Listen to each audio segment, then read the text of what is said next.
welcome to the Midweek Mashed Tattie Sportscast. This is the Aftermash. Once again, this is becoming a weekly thing, lads. My name is, of course, Mick. I am joined, as always, by Harvey and Paul for what it now seemingly is a weekly show, the Aftermash. Apparently How the so, devil are we? We're good, and this week is actually number 8. Ah, there you go. Last week we said There was a it was 8, discrepancy but in it there. Well, there was we fucked the numbering of our own show that we look at every There was week. a slight confusion. But it was ultimately resolved. It's all good. It's all well. Hey, it's all good in the hood. So, who knows what's in store for us this week? We, as always, just kind of come into these aftermath shows with very little that resembles a plan, and we just see where the conversation goes. So, Harvey, I think it's over to you to kick us off with a wee story about a sport we all love called rugby.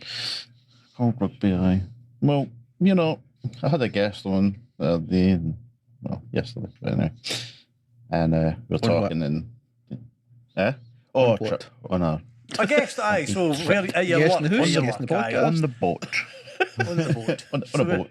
There was a man on the boat. Man on the boat, aye. Sitting talking and, you know, about playing sports and blah, blah, blah. And rugby came up and he was like, oh, yeah, the Rugby World Cup's on. I was like, aye, the Women's World Cup. He's like, no. The Rugby World Cup's on. I was like, Oh, no, it's no. No. I was like, no, it's not. It's the Women's Rugby World Cup's on. He's like, no. We came back and forth. I'm like, right, fuck it. Got my phone, I Googled it, and I was like, there you go. Women's World Cup. I know That's what you it. mean. Shut up. He's like, no, there's another one. There's a Rugby World Cup one. I was like, I'm thinking to myself, I'm going to throw this bastard over there fucking this boat. That way, I've got the phone and he's saying there is. I'm like, aye, the women's, and I'm looking at the phone and Next going on. he's like, no. I like turning the phone to him like, no, look, Google says. And then he went on his phone and blah blah blah. It turns out that he was talking about the Rugby League World Cup, and I was like, "That's not even real rugby." Left me a stewing. That was you. You were done with that conversation. And he's following me like, "No, but blah blah blah blah." I'm like, whatever.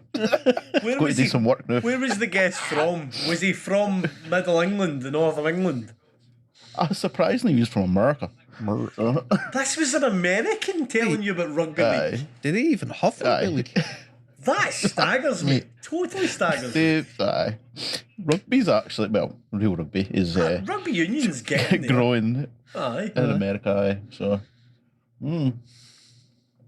I mean, like, I can see Through league the whole catching thing. on more in America, to be honest, because Aye, it's more- it's that wee tiny bit closer to NFL.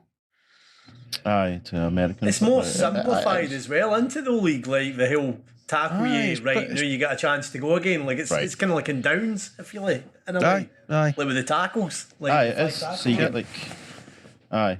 5 tackles to get to the Menace. halfway, 5 tackles to score. And Aye, so if you, remember, it's 6 essentially. So usually Aye. the 6th one, you kick it away. you have to kick. Aye. Or you don't have to kick. You can choose to keep it. Aye, but and then you have to hopefully turn score, over. but- Aye. It Hope gets for the turned best. over. Aye.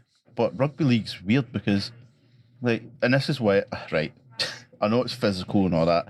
I don't like rugby league, even kind of playing it and that. It's kind of like, whatever, because I don't know. Like, what is the point in the scrums in rugby league? There's no point. They're not contested. Aye, What is it that is all basically about? uncontested scrums. It's weird as hell. You tackle somebody out the park, it's a scrum. Like, what? What's the line at me? What are you talking about? Like, It doesn't make much if sense, Two that. players are tackling if 2 players are tackling a player, you can't take the ball out their hand. Right? Only if 1-on-1 can you take it out and like turn it over. Like it's, whatever. I don't know. I mean, I know there's a lot of folk who love it and whatever, but Very popular in England, certainly, and Kinda. Australia. I'm pretty similar, man. I kind of like the fact that it's quite fast paced. Like in Union, you can sometimes in games lose a lot of time with sort of rucks and mauls that don't True. really go anywhere. Go anywhere. And Aye. like scrums that like constantly collapse instead of having to reset. Mhm. So I can see the benefit of having that sort of system where when there's a tackle made, referee calls tackle, and then you stop what you're doing, you let you let the guy go, guy gets up, rolls the ball back, play continues, it's go, recycling the ball, one end of the park to the other. I like that, but then there's some stupid stuff. Like, Mhm. why even have scrums in the game? Why not have some sort Aye. of line out, throw in, whatever? Like, Yep. I don't know. It's like a half-arsed idea. You know what I mean? Like they came up with this way of making it fast-paced and exciting, and then didn't take the time to think it through properly. Aye, it's as if it's been cynically made to make money off it, effectively. Like, what will look better? It's like as if an American designed rugby. Ah, Wow. see that? That's maybe a harsh way to describe it. But like, what do we like? We like running, we like passing, we like excitement. What do we know? Like all that shit in the ground with the mud and studs and stuff. Get out to hell. Like, I can see why it took off in the 90s. We obviously Sky Telly were kind of big and kind of. I mean, it was already fairly established as a sport in England anyway, rugby league, but it really took off when money came into it in the 90s with Sky, wasn't it? Like, that was what really kind of pushed it a good bit, rugby league. But it felt as if it was kind of sold on Sky TV as this Americanised version of rugby Aye. at the time. Incidentally, speaking of money in rugby, the fucking Premiership in England is falling apart. Aye, what the fuck's going on there, by the way? Like, what is going on there? Because that's... That is it. I think is it Worcester. Is gone? Worcester Worcester, that's what I Warriors said. are fucking gone. What, They're gone. altogether. And the Wasps are fucking circling the drain. Aye, they're already in the same. Aye, because they're about to get kicked out of Coventry Stadium, so they are as well.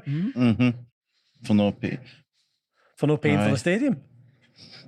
It's as if money's just completely fell out the game. I mean, what is it? Worcester got relegated and suspended, didn't they? Aye. And then the Wasps Into are administration. about to do that because they're going to go into administration, right? Aye, which It's means they'll like- get the same treatment. Aye, it's crazy. 'Cause it's nuts. I mean, obviously they have the salary cap and all that there, right? So surely. Aye, so that's meant to provide a framework for safe financial spending. I would have thought the salary cap, innit? I think they have this thing where they have a salary cap, but I think you've got two players, I believe, that don't count towards it or something like that. Oh, I can't remember the exact way that it works, to be honest. Let me see if I can just quickly look it up. I'm sure that's how it is. But even with that, it should be in check a wee bit, right? I mean, you would think so. You would think, aye. Fuck, man, who knows? I mean, that's two big teams as well. Like, Especially, you know what I mean? If like Wasps, aye. Wasps are aye, a massive team. like if you're thinking, like, if you translate it into football terms, like, it's not like a Livingston, you know, business. You know what I mean? That's more like a Hearts or So, you know, a bigger. I've got a team. salary cap that was introduced in 1999. I see they were quite forward thinking with the whole sort of salary no going beyond its means and all that. Like, Just trying to see if there's any. so they were already on that kind of style of league just as the game was going professional. So There you go. I've got some Oh, details sorry, Megan, here. I find don't it. know if it's the same as what you've got, Harvey. For the Right. 2020 to 21 season, the salary cap was 6,400,000. Yeah. You get homegrown player credits totaling 600,000 up to 50,000 per player, designed to incentivise clubs to retain homegrown talent. Oh, aye. You get EPS international player credits, no overall limit, but up to 80,000 per player to cover player absence during international periods. Then there's injured player credits totaling 400,000 to allow replacement players to cover for long-term injuries. 2 excluded players, their entire salary is excluded from the salary cap. No further details given. And then unlimited education fund for players. That's So you exactly get a lot of help as well. They've got a salary cap, but there's also a lot of grey areas there, it would seem, where they can like bring in certain players to get certain advantages when it comes to how much they're paying out and stuff. I mean, so like the 2 excluded players' entire salary is excluded from the salary cap. Literally, they could be paying the 2 players whatever. Aye. Right, do you know what I mean? So, I mean, I like the incentive for clubs to retain homegrown talent. You get 50 grand per player if they're playing, and you know that's pretty cool. But it's crazy. Like, what's going on there? It's certainly worrying for rugby as a sport, like, because the English Premiership's kind of seen as the kind of one of the big money leagues, obviously that in France. I think more so France though, as far as the bigger money league goes, isn't it? France There's is the definitely kind of money in France. A lot of players from the UK sort of make it a point to try and get signed in France, and they'll play a few seasons over there to make some dosh, and then they'll come back. The thing is, to the UK. Aye, but the thing is with that, with like England, see if you're an English player and you play want in to go and play in France, you're not eligible to be picked for the international games, for the I think international that puts squad. unnecessary pressure on English teams then to retain English boys on big money, because these English boys don't want to harm their international career going abroad. I've never actually thought about that. Like, I think there's 2 sides to that coin, because on one side it's a bit iffy. I'm trying to think of the right word to use, but it's not quite like racist or whatever, but there's a word that will fit this. It's like saying, like, if you want to be an English player, you need to be English and do English things and play in England. If you go to another country, you're no English anymore. You're one of them. Aye. It's a wee bit like that, a wee bit exclusionary. Oh, there's the word. Exclusionary. Discriminatory.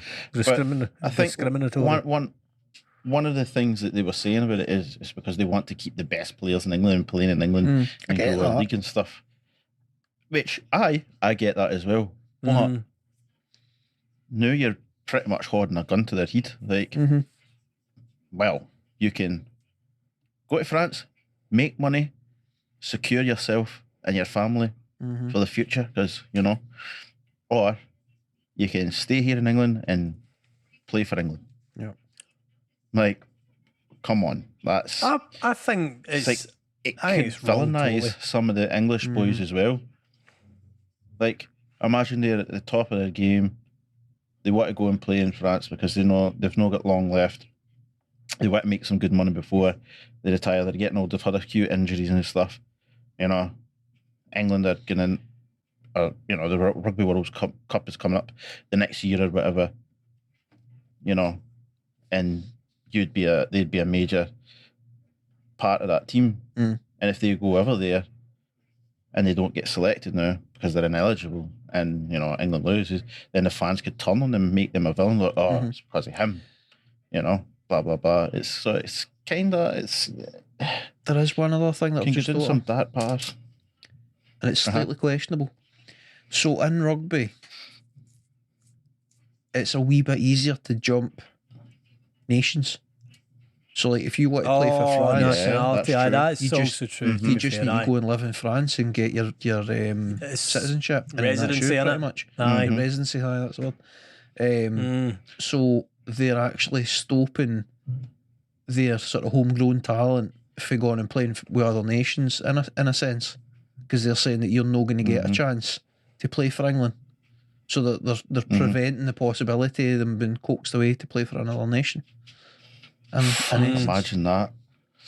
Oh, imagine it's the World Cup, it's the final, England and France, and that player who's crossed over because he wanted more money and he's got his sausage. Imagine he scores the winning try for France. But the irony, if that plays a part in that thinking to do that though, the irony is England are one of the worst for fucking using lads born elsewhere. I mean, look how many fucking Southern Hemisphere boys play in the England international team. Well, Like, I mean, Billy Marco honest. Vunipola, a good British name, huh? Like, I mean, aye, Scotland do it too, but too long. I mean, I was going to say me kind of day, so I can't but really. it's endemic in all of rugby. Like boys crossing borders to play with other. I mean, look at the All Blacks. The amount of boys in the All Blacks that have been Samoan or have been Fijian, and in Australia. I mean, like all the kind of wee islands have practically fed the big countries for years in rugby. Like, I just find the attitude of England of if you're not playing here, you're not playing for us, to be a bit weird, man. Like, if it was in any other sport, imagine that in football in the Premier League where they say, well, if you aren't selected for England, don't leave England. Like, there would be an uproar, but yet it's somehow acceptable in English rugby. As a Scottish person, I'm quite happy for Scottish rugby players to go and choose wherever the hell they want to play rugby. No, just for the sake of their own benefits, but surely it grows them as players to seek out any experience, whether that be homegrown or abroad, to make yourself the best version of yourself. Like, it's what we would expect for a footballer. So why not a rugby player? Like, Wales have a similar thing too. aye, they have a day, don't they? Though the residency thing, where you but I can't think- go abroad. Aye, they have to play in, and there's only certain leagues that you can play in, which is Weird, to me man. it's archaic. Like, Aye, that's what it's that weird. is. That's, to me, it's so Like- stupid. Football example, like Andy Robertson, bloody Kieran Tierney, the boys that have went to Italy, like Aaron Hickey, like you're telling me, you say, oh, don't move to Italy, you're not going playing for us. Absolutely mental to me. It is weird. I understand rugby's a different sport, and obviously, like Mick says, the residency rules means you might risk losing a player because there's a lot more freedom of movement internationally, but surely if your national team's doing the right thing and your associations run right, you don't need to worry about that as much, maybe. Like teams switching players switching national teams. Like, that's not as big a deal. I don't know. I'm maybe coming at it more as a football fan, though. No, I mean, I don't know. I just don't see the reason for it. Right, I get that they're trying to build the league, like have the best players play in England. Right, I get that completely, but to put folk in that position is completely wrong. It's completely unnecessary. It really is. So, like, the cons they outweigh the pros by a lot, in my opinion. No, you know. Your sports career's short as well, isn't it, Harvey? Like you're asking somebody to sacrifice providing more for their family. Especially with rugby.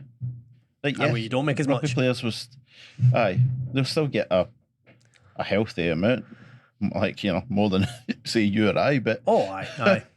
But the thing is with them, that's their profession, and rugby being a very physical sport. Oh, aye. Like, they're risking more. 1 second, and that's it. You can't play rugby again. Without running the risk of having life-changing injuries. Do you know what I mean? So, and then where's the money coming from? And that could happen in a manky pitch in the North of England for $2,000 a week, or in the French Riviera for $10,000 a week. Aye. think in France we get a bit more than that, but aye. Probably about But that yes. though, aye. Probably no be far off that. Like the like, best in France, like $1 million a year, $2 million a year. It's crazy. I maybe come at it. Never going to be into football heavy the back. rabbit hole. Aye, I like I say, I come for it for a very football heavy side. The average salary of a rugby player in the French top 10 is about €240 a year. Top 14, sorry. Did I say top 10? Anyway. €240 a year. Aye. Just €240 a year. 240,000. 240,000. Sorry. Oh, sorry. Did I say? It's like fucking hell, man. No, I don't go to France.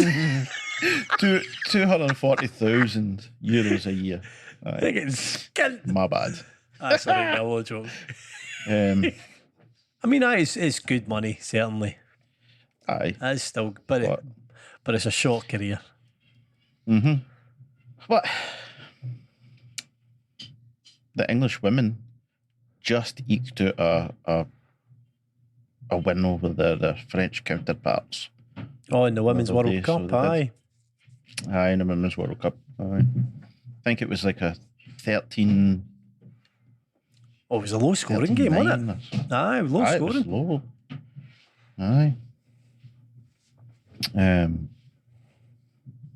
What was the actual score? 13-7 or something? Aye, 13-7. 13-7, I think. Aye, I'm sure it was 13-7. 13-7. So, I mean, obviously England heavy favourites, so it's kind of gave them a wee wake-up call, I'd say, or it should have given them a wee wake-up call. Aye, definitely, man. Aye. I caught the highlights of the Scotland-Australia game. Aye. They were very bloody unlucky with the no. 14-12 it was in the end. 14. Aye. Aye, that, like, and as far as I'm aware, Scotland are way behind Australia as far as development in women's rugby goes. So for them to Oh, yes. get that close is a shame, Yep. man. And I think both of their group games they've lost very narrowly as well. All right, slight sidebar. All right, morning. From what I can see, it looks like the highest paid player in France is getting 780,000. Fuck. Aye, that's the star player, aye. So what I did was the average. Aye. So the star players make a lot more. Aye. There's about Academy 60 players grand a get year 60. in there's about 60 grand a year in it, by the way. The average in the Guinness Premier League's about 160 to 170,000 at the top end. I've misunderstood this list. Oh, It's a million. you find that the best player in France will probably be about $1 million a year. So you will. I've read Like 17 grand a week. looking at a top before list. It's a list of top 9 paid players currently for about 2021. But anyway, and I've read it as like 9 been just because it was at the top of the page. I read it's been the highest wage, but it was actually number 1 away at the bottom of the page. Who'd have thunk it? Another thing with that, some players get special dispensations to go and play. In France. Completely forgot about that. I remember, oh, Jesus Christ, I was going to say Johnny Knoxville. Johnny Knoxville. Hi, I'm Johnny Knoxville and welcome to rugby.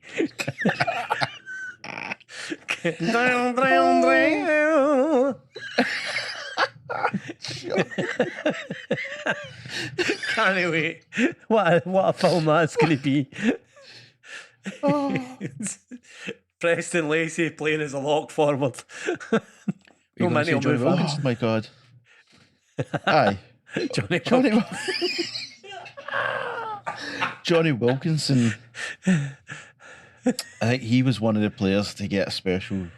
He made a lot of money in France. to go Playing with Toulon, didn't and he? play in France and still play for England. Right. Which that in itself could lead to animosity within the squad as well. Like 1 or 2 are allowed to within make players, crazy money. like, why is he allowed to go and I'm not allowed to go? Like, you know what I mean? There's so many different things like that. It's such a strange rule, man. Like, as I say, archaic. Talking about unicorns. Oh, Finn Russell. Oh, is they're fun. he was alleged to be making £850,000, €1 million a year Oh, last year. Make, Was his supposed to be his contract last year? Highest Fair play, man. highest paid British player. is he really? So I mean, the highest paid Brit? I mean, have you seen him play with That's him play. That was him. That was him playing for Racing Metro, 92 Aye. over in France. Like, he's absolutely phenomenal. So he is, like, when I think the he's team's just built around him though while they're into it, basically. aye, he just does his thing. I mean, obviously, he still has his moments where he's like, "What are you doing, Finn?" Like, Aye. but I just Aye, that's switches classic. over.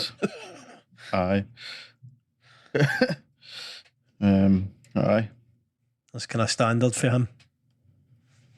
oh aye, oh aye. Fucking player when he's in the mid though, wow. But I just want to break for the actual podcasting here just to say that fucking Buffalo have just intercepted and have won against Kansas. Fucking yes. Sorry. I really like Beautiful. Buffalo Bills. That's currently on while we're recording, so it is. Final thing on the wages and the rugby and that. It looks like 5 or 6 of the top paid players in the world from the 2021 list were playing in France. Aye. No surprise Aye, there, there you go. Aye, No surprise there.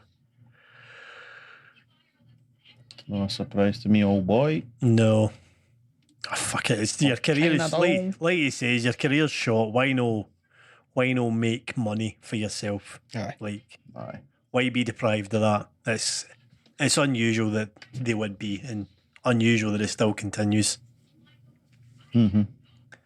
Surely you want your best players to be being paid the best, happiest, and playing with the best players worldwide, Yep. not just in your own country. But aye, there you go. One thing I wanted to kind of bring to attention when we're talking about women's sport there, by the way. Scotland going out of the world qualifiers in football, the women's team. Have you seen any of the highlights for it? just the I have usual. not. Scotland were pish. It was awful. It was awful. I think is the bloody the footnote as far as I'm concerned. I watched the full game. They were shite.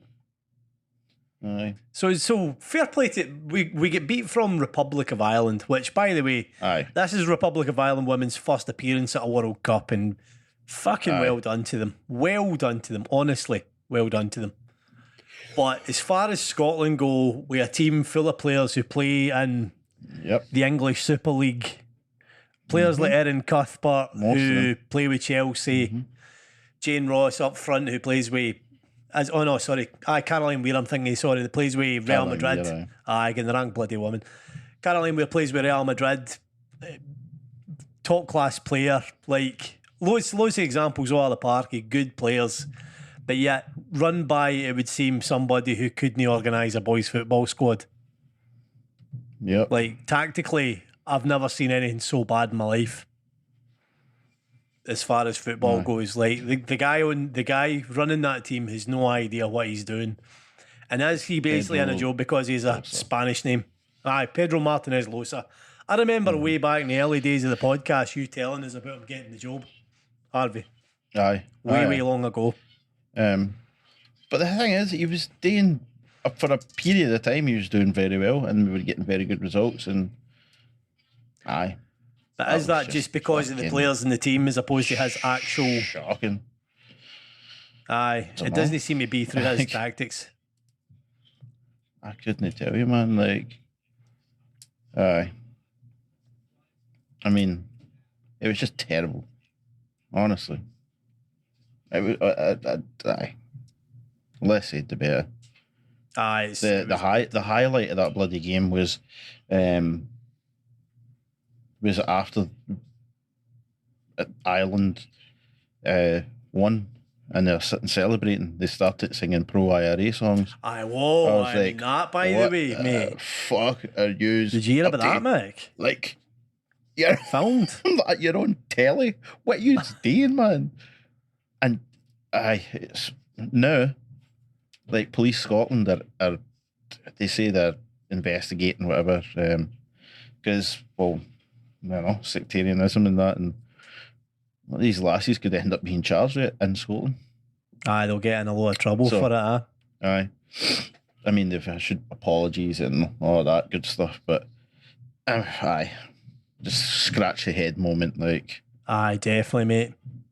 And especially like a week or a couple of weeks after the whole Kyle Lafferty incident. Aye, what do you think about that, by the way? Because I don't know if I feel a bit for Kyle Lafferty with that. I don't know how have you heard of the incident, Max? I've heard it, but I don't really know the details. So, there was a video surfaced there singing something. I'll try sum it up quickly if you want. Aye. So Kyle Lafferty's in a nightclub, for what I can see, at a pub. Right. Aye. And he's approached by a group of boys. Mm-hmm. One who kind of makes out that he's a fan of Kyle Lafferty, and says, "Can I get a picture with you, Kyle?" And Kyle Lafferty, quite nicely, is like, "Aye, no worries, man. Aye, fine." So they pose together. Kyle and this guy's arm round Kyle Lafferty, and it's just as the picture's about to be taken. I mean, it's a video, obviously, it's not actually a picture at all. Right. He's like, "Right, ready?" And then the guy says, "Up the Celtic," to make a follow him effectively. Yep. And Kyle Lafferty's response is, "Typical Fenian bastards," or something to that effect. And then he storms off. Aye. Very, very silly terminology for Kyle Lafferty as a grown man who is the same age as me nearly. I mean, he's 35 years old. He's a dad, a married man, kids. He should know better than to say something as fucking childish as that. However, why is he getting noised up by strangers, man? And why is that all right? Because he plays football, do you get to treat him like he's less than a human? Well, it's not. I've got a lot of sympathy for him. They didn't. Right, what the fans, the boys did, aye, was wrong. But didn't they say anything bad or that? Like terrible. He just said up the Celtic. That's it. Like Kyle Lafferty, he could have called him a prick or whatever he wanted to. But then when he uses the word Fenian, aye, when he introduces a sectarian element to it, aye, it's wrong. It is wrong. Like he's completely over the line there. Like so. Aye. But I just feel he's that going to get is warranted. The boys shouldn't be doing that. I feel they shouldn't be doing that anyway. But what they did doesn't warrant him doing that.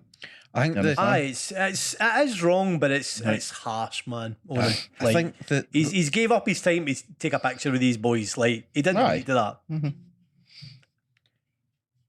I think there's been a line drawn in the sand with this stuff to where it's basically been decided that there's never justification. So I get where you're coming from, Paul, but the simple fact is he said what he said and it wasn't justified. And it can't be justified. No, and the language like that shouldn't be justified. No, there isn't a place where you're allowed to be sectarian saying stuff like that. Yep. It's true. However, I do still have sympathy for the boy. I can't help but have sympathy for him when it's fucking strangers and he's actually trying to be approachable. I mean, how's it? Next time somebody says, "Can I get a picture with you?" and they genuinely actually want a picture with him, how's he better trust it? Like he's probably going to avoid the public. Like that's, and it's not like he's a fucking world superstar. Like he's just a fucking Northern Irish boy. It's but I like you say, lads. It still is wrong. Aye.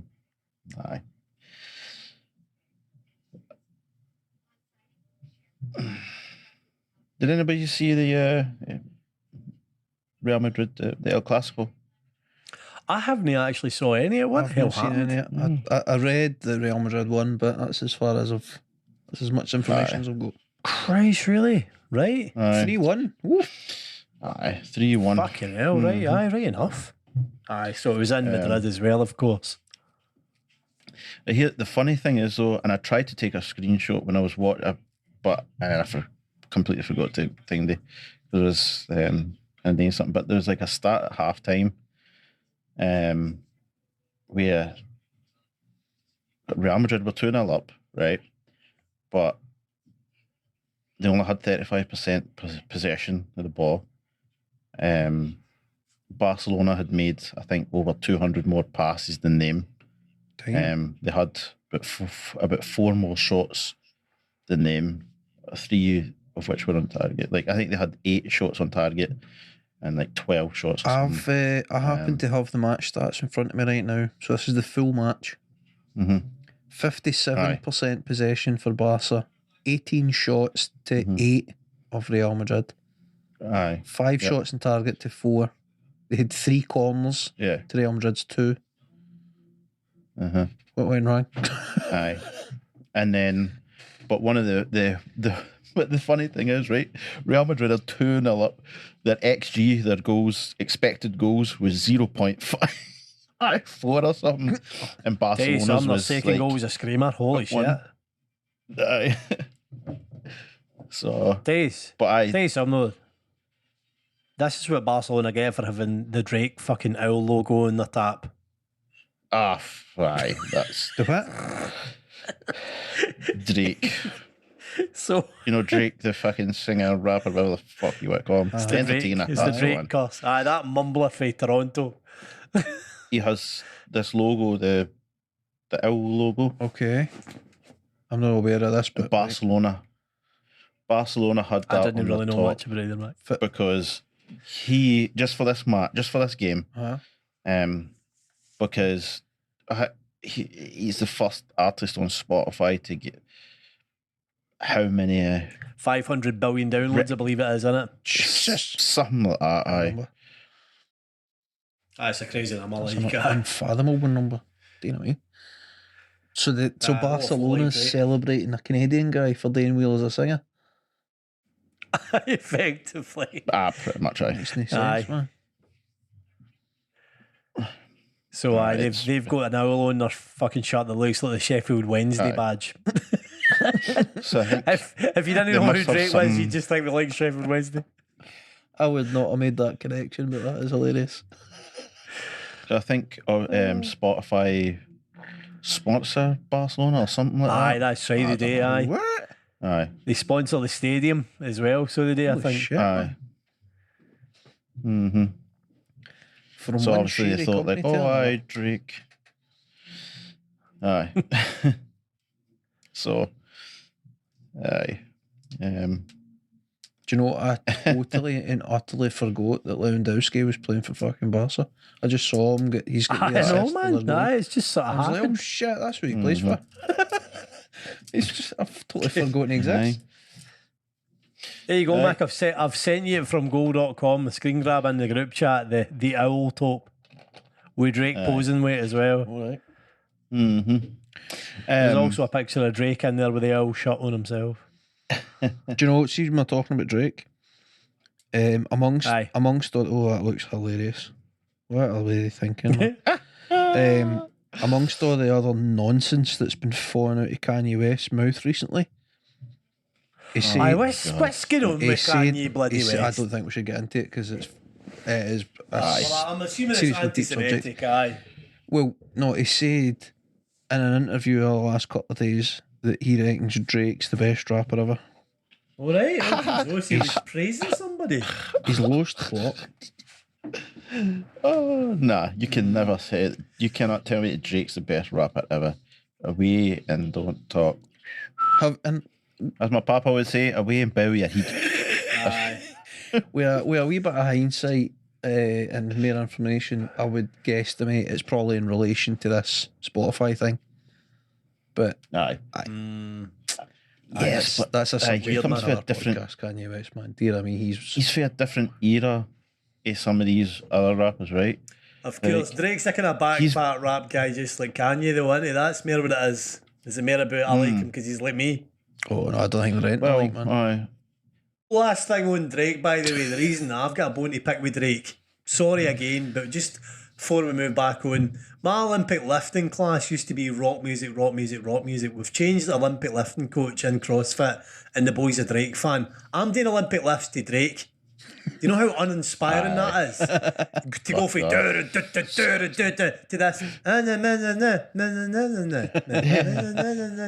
Call me on the cell phone. Oh my, it's terrible. My love. Oh, it doesn't work, man. Anyway, sorry. No, that's me. No.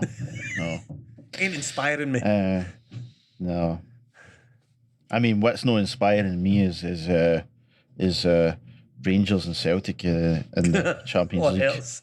Or Hearts. Or Hearts, aye. Hearts and all. Oh my God. Oh my God, what a joke. Like, I know we were talking earlier, and like Celtic aren't as bad as Rangers in the terms like Celtic were creating chances and, you know, really taking them. But it's still been dismal. Like, yes, we're creating chances, we're not taking it. It's like, what? It's scratching your head. Like, what would you? I was talking to somebody. What would you prefer, getting battered or nearly win every fucking game? That's the thing. Worse? That's the thing. Aye.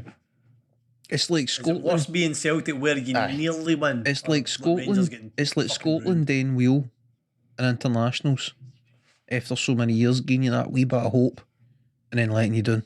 You know what I mean? It's playing well for an hour or whatever and thinking there's a chance here, man. There's a chance. And then we fall apart for 10 minutes. Here's the thing, right? How many games have they played? 6 altogether, right? Or 8? That's 8. Each team played 4 times, right? Aye. Mm-hmm. So combined, Celtic and Rangers in the Champions League this year, right? In the group stages this year, sorry, have scored 3 goals and conceded 25. That's not great. No, it's not. It definitely is not. And I was talking to somebody, because I was going on about Celtic, and obviously I'm a Celtic fan, right? Why? And, you know, just being upset that we're not doing well. He's like, oh, they're losing trust in Ange now, yeah, Ange Ball. I'm like, no, I'm not. I'm just frustrated that we're not taking our chances. Like, I think that some of the players have this mentality because they're so used to like playing in the SPL, where if I've missed that, I'll have another couple of chances to score. It's all right, kind of thing. Mm-hmm. In their heat, you know what I mean? You can't have that mentality when you're playing in the Champions League or even in the Europa League.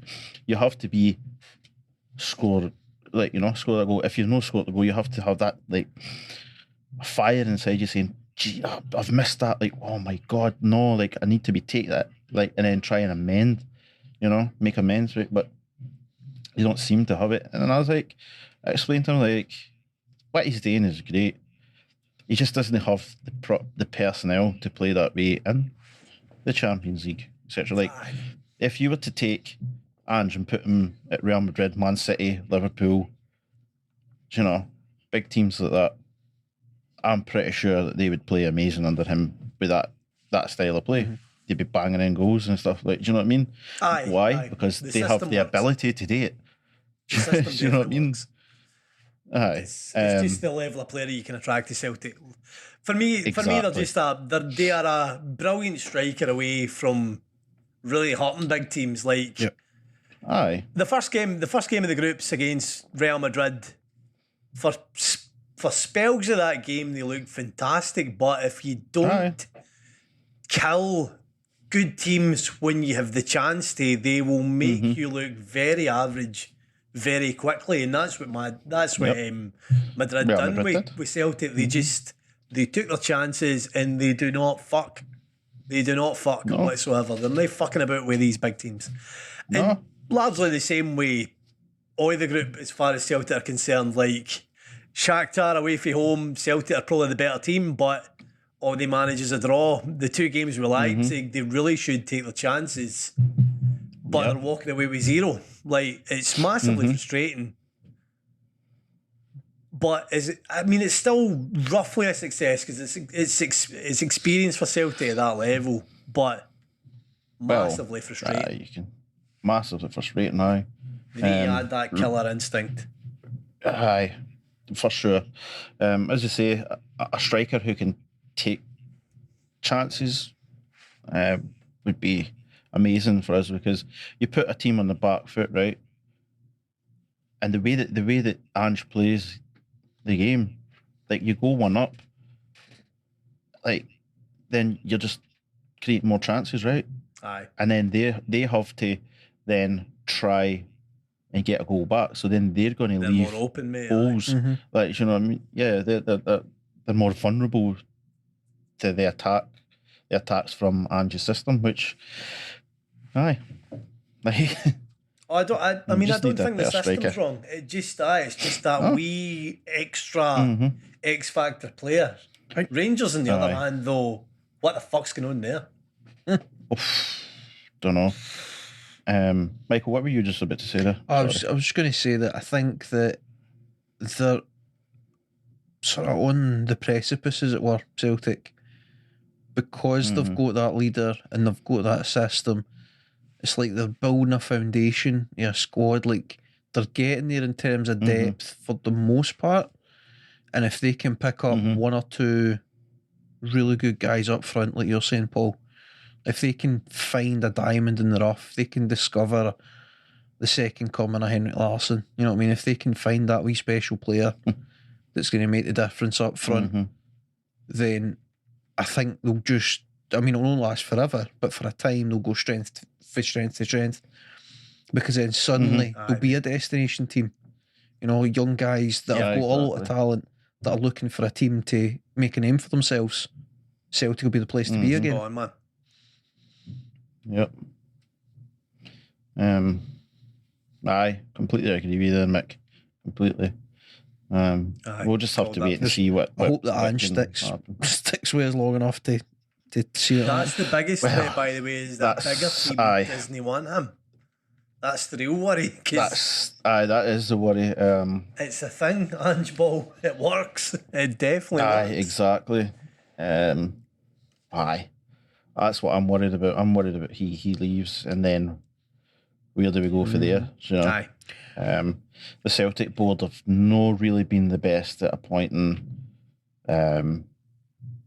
managers. They fell into Ange luckily. They were very lucky with Ange. That worked. They got a lot of backlash at first. Remember all the laughter nonsense, like Rangers fans buckled at it. Fucking all laughing. Like, who's Ange? This and that. They kind of looked in with Aaron Rodgers. Jesus, what? Brendan Rodgers. Fucking hell, Aaron Rodgers at Celtic, getting them on the ayahuasca on the mind trip. But before that, it was dismal, and then after him, Lennon. I refuse to acknowledge his second stint. That didn't happen. Just it was a blip. No, that was just craziness. See, when to Rangers, so you've got to feel sorry for Rangers fans, just for that Liverpool game. Jesus! Oh my God! Oh man! That's a humbling experience. They were flying high for a few minutes, and then the first half was actually okay. Aye. They had hope coming into that second half, and then Mo Salah decided he was going to be a world-class player again. He chose violence, man. Jurgen Klopp after the game was saying, Rangers, they're just unlucky they caught us we were a wounded animal. Obviously, I'm paraphrasing here, just caught us on a bad day, we were wounded and we needed a lift up, and I was just unlucky. And I was like, I don't know. There was a bit of that though with Liverpool. They're very similar to Fergie's United, where if they have a bad wee run, usually it means they're taking it out on somebody horribly. Aye. And it's going to look like a grown man beating away up. And that's what it was like. That second half was, this is a real football team, and this is just some wee poor bunch of souls that are in the road. Yep. Brutal. What do you think about Tavernier, or Tavernier, however you say his name? Tavernier. Tavernier, aye. In his comments after the Champions League game. So sorry. This was the day after. So after Heads the game up. with Liverpool, he walked straight past reporters and that. We were trying to ask him about the game. He just boom, bomb, just straight past Dinged him. them.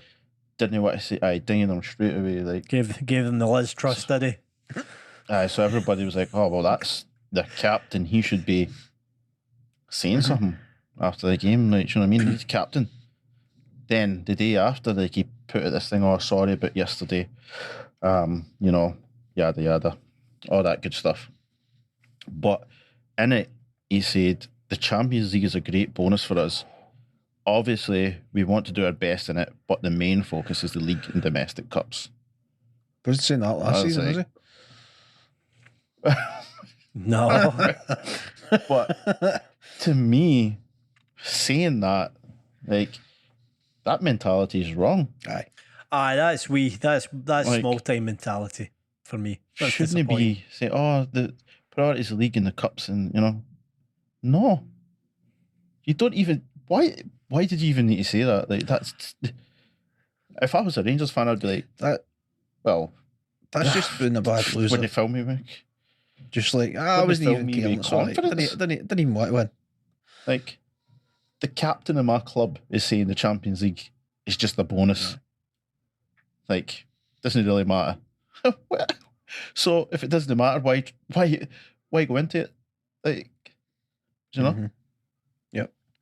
Why? It's like the mentality for me there is it's not. It's very small. And that would suggest to me why they've been losing so much in the Champions League. If they've been in there thinking the second best. Aye. They're just being treated just as that. Oh, we're happy. That's it's a thing I don't like about Scottish football in general. This happy to be there sort of mentality of and it's just great to be amongst the big famous teams. Like counts. It's all and it's just good to be here. Like it's a jobber mentality for me. Like I would hope that in the dressing room privately they're desperate to win, and that's just a bit of an all-time sort of comment more than anything else. Hopefully. I always think there's a bit of a pile-on with Tavernier if he gets anything wrong, though. I feel that he is probably one of the most harshly judged captains ever in Rangers history. Like, he's been at the team in probably the worst version of them coming up from the Scottish Championship, and he's been there to see them go all the way back up to challenging for the league title again.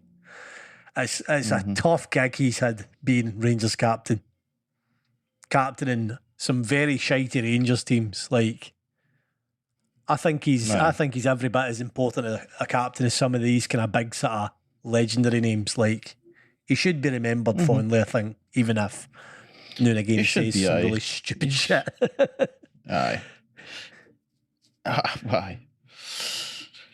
Especially that one there. That is. I can't really even defend that, man. It's it's a bit of a fuck up from there. Dear. What about Liverpool, by the way? Which we were mentioning them there with the Rangers. I was just going to ask. That's quite the upswing for them, because you mentioned earlier, Mick, that you watched the game the day the Man City Liverpool game, and there was a bit of. There was some heavy energy in Anfield, so there was, and always isn't he big games, man? All Kloppers. He was getting feisty, man, and he went a word near the referee, and the referee was for naining it, so the assistant referee got it instead. Got himself a wee red card. On your way, Kloppers. Much to the amusement of You hear me? Pep, aye. Aye, Pep. Aye. And just the sight of Pep just like waving to the Liverpool fans, man, and giving them the old conductor hands. Just like, aye, come on then.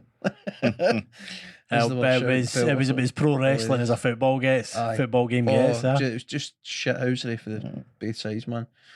And it was like kind of tale of two halves, because for more than the first half, beyond the first half, so it was City's game. It was just a matter of when were they going to get the ball at Haaland's feet. I think he only got like 4 or 5 chances. He didn't get that many chances, 4 or 5 chances in the whole game. And I'd only say 2 of them were like genuine scoring opportunities. Liverpool did they probably aren't going to get the praise they deserve, but that Liverpool defence did a very good job. Big Virgil was fucking outstanding. He was outstanding, so he was. I don't know who got man of the match, but for me it was him. He was everywhere. Yeah, Van Dijk, He was everywhere in defence. He was covering everything. He held Liverpool together, so he did. I think it was Mo Salah. Aye. I mean, he did all right, but they were playing. It was like a 5-3-2-1 or some nonsense. I don't know, but basically they'd Salah up front like a number 9. Oh, right, with the two other playing. It was a heavy defence sort of scenario, and try to just punt the ball up to Salah, which ended up working, because there was a moment where City had a chance that, like, this is where the goal came from. City had a chance, came to nothing. Alisson got the ball. He let it up the park, and then the central defender for City, I can't remember his name, he shit the bed, missed the ball, and Salah just picked it up and bombed on, and then it was 1v1 with the keeper. I've just rewatched it there. What a kick out that is for Alisson, man. I love it. The 2 goalies in that game are the 2 best in the world at that, by the way. They flat kicks, they kick it flat. Like it does, like when they're kicking it long, it doesn't go into the air, it just goes flat about 15 feet in the air. It's some speed, man. It's like a laser. So I mean, it was a good goal, but I mean, you'd expect Salah to score that all day long, man, when he's 1-on-1 with the keeper. Aye. And he had a decent game, but he missed a couple of chances, so he did. He didn't look like the player that turned up for 10 minutes at Rangers. You know what I mean? Like, only needed 10 minutes at Rangers. I'm saying it was 3 goals in 6 minutes or something nonsense, but like, he looked like Superman scoring that hat trick at Rangers. He looked like he used to be Superman against City. You know what I mean? Like, he still had some of the magic left in him, but it's as if like the spring's not quite in his step anymore, unfortunately. He's not quite the same as he was, but then he's playing out of position as well. You know what I mean? He's not a natural, like, out and out striker. He's not a number 9. He comes off. It's not really his kind of role, that playing right central striker. It's been a weird start to the season for Liverpool, but then it is still just the start to the season. We're only 10 games in. Like, it's a quarter of the season, effectively. Some start by Arsenal, though, in that Premier League. That is wild. They're now 4 points ahead. Yep.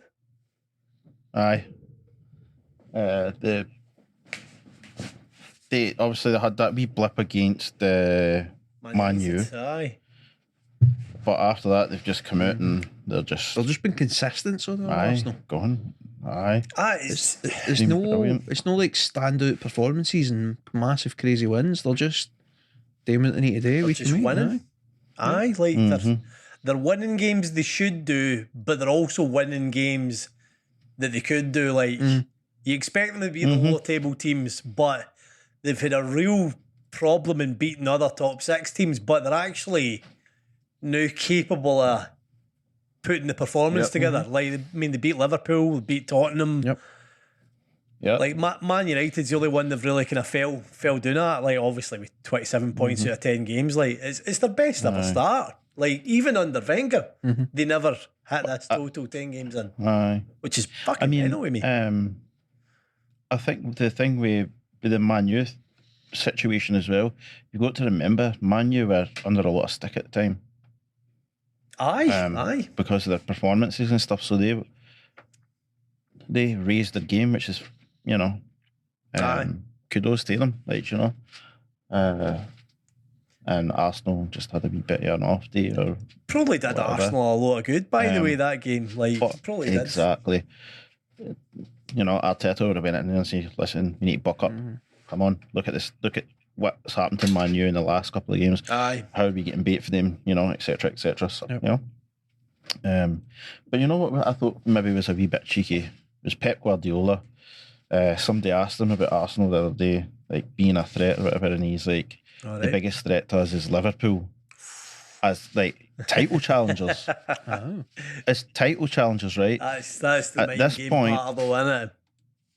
Liverpool are 17 points behind at that point.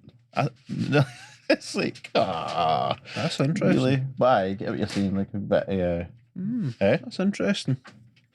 That's a Fergie mind game. That's straight out the Alex Ferguson mind game playbook. That's like when I remember there was like a 3-way chase for the league one year, and Man United brought up that Alex Ferguson brought up that Man United were being punished more for refs than Liverpool. Rafa Benitez took a full-blown tantrum in a press conference and came with statistics of how Man United were favoured by referees. Liverpool's form disappeared. Aye.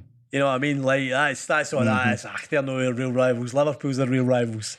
He's hoping that in the dressing room everybody's going, we'll fucking show you, Pep. Like that's what that is. I think like a wee subtle bit of shithousery.